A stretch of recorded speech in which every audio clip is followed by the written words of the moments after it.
প্রায় ৩ মাসের তীব্র সামরিক উত্তেজনা আর বৈশ্বিক জ্বালানি বাজারের অস্থিরতা শেষে অবশেষে আলোচনার টেবিলে কিছুটা কাছাকাছি এসেছে যুক্তরাষ্ট্র ও ইরান। একটি সম্ভাব্য সমঝোতা স্মারক বা এমওইউ এর খসড়া নিয়ে চলছে চুলচেরা বিশ্লেষণ। তবে এখনও রয়ে গেছে বড় কিছু মতপার্থক্য।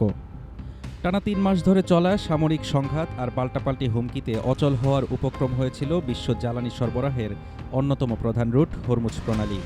তবে যুদ্ধের দামামা পেরিয়ে এবার কূটনীতির টেবিলে মুখোমুখি ওয়াশিংটন ও তেহরান।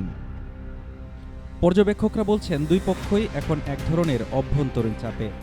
একদিকে মার্কিন প্রেসিডেন্ট ডোনাল্ড ট্রাম্পের সামনে পরবর্তী নির্বাচনের চ্যালেঞ্জ, অন্যদিকে নিষেধাজ্ঞা ও যুদ্ধের ধাক্কায় বিপর্যস্ত ইরানের অর্থনীতি। ফলে পূর্ণাঙ্গ সমাধান না হলেও সংঘাত নিয়ন্ত্রণে একটি অন্তর্বর্তী চুক্তিতে আগ্রহী উভয় পক্ষই। এই সমঝোতার মূল চাবিকাঠি হরমুজ প্রণালী সচল করা। খসড়া অনুযায়ী ধাপে ধাপে বাণিজ্যিক জাহাজ চলাচল স্বাভাবিক করার কথা বলা হয়েছে। ট্রাম্প দাবি করেছেন চুক্তির অংশ হিসেবে প্রণালীটি খুলে দেওয়া হবে। তবে ইরান স্পষ্ট করেছে নিয়ন্ত্রণ পুরোপুরি আন্তর্জাতিক পক্ষের হাতে যাচ্ছে না। এদিকে ওয়াশিংটন চাইছে ইরান যেন উচ্চমাত্রার ইউরেনিয়াম সমৃদ্ধকরণ বন্ধ করে। তেহরান নীতিগতভাবে পারমাণবিক অস্ত্র না বানানোর অবস্থানে রাজি হলেও বিদ্যমান ইউরেনিয়ামের মজুত নিয়ে চূড়ান্ত প্রতিশ্রুতি দেয়নি। ইরানের দাবি তেল রপ্তানির উপর নিষেধাজ্ঞা শিথিল হলে মাত্র 2 মাসেই $10 বিলিয়ন আয় সম্ভব তাদের।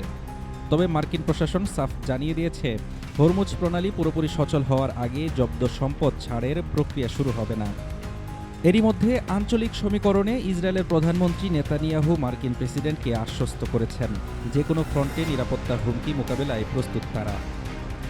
ক্ষেপণাস্ত্র কর্মসূচি বা হিজবুল্লাহ ইস্যু পুরোপুরি মীমাংসিত না হলেও এই খসড়া চুক্তিকেই যুদ্ধ থেকে ফেরার সবচেয়ে বড় ভিত্তি বলে মনে করছেন কূটনীতিকরা।